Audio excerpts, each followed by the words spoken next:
Hello, Senor Claybaugh here. I am the teacher for Spanish 1 and Spanish 2 at Pleasant Grove Junior High, and I have a student teacher here, Senora Sullivan, Hi. and she's helping out teach the class this semester as well. So, for this semester and for Spanish 1, so far we are learning a lot about saying what we like to do. So, that includes a lot of hobbies, a lot of verbs, action words. And then we're using a train to help us visualize how all the different things that we're learning. For example, the engine, the first part of the train, is what carries a sentence.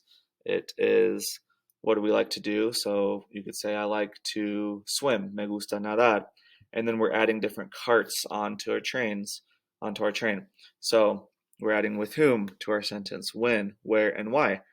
So by this point, our students are knowing how to say something they like to do, like me gusta nadar con mi familia en la piscina. So adding all of these to the end. And now we're starting to replace our engine.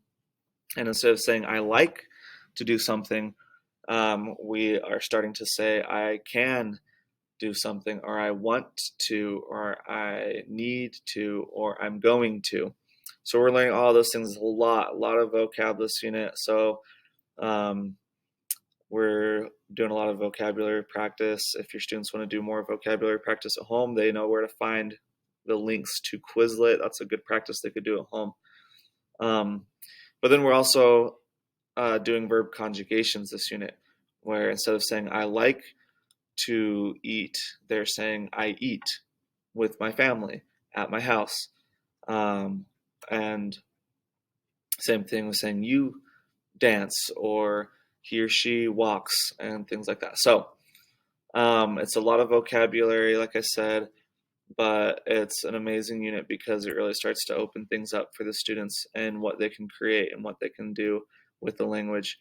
So as far as Spanish 2 goes, this is just a project, just kind of an overview of things that we've learned this school year so far and a couple things from Spanish 1. I always tell the students, if you don't use it, you lose it. So we always have to be remembering and practicing things from this last school year that we've already learned and from Spanish 1 as well. So this is just a project where they're creating a social media profile of them in 10 years.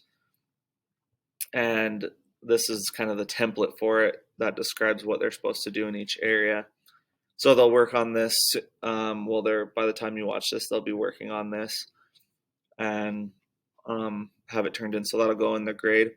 These are things that I have put in the grade book. There's really only 5 things by the end of the term that I have in the grade book. Daily warm-ups. So we'll talk a little bit about that in a little bit. The stamp sheet, that's the objective sheet that they pass off with other students, pass off all of the objectives for the unit with other students in the class and with the teacher.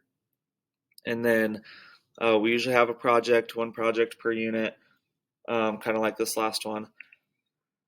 And then a quiz for Spanish 1. We're having a quiz February 14th and 15th.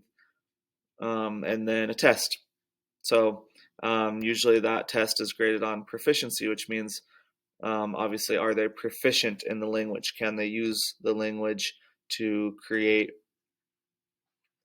sentences and structure? So that's kind of what goes on the grades.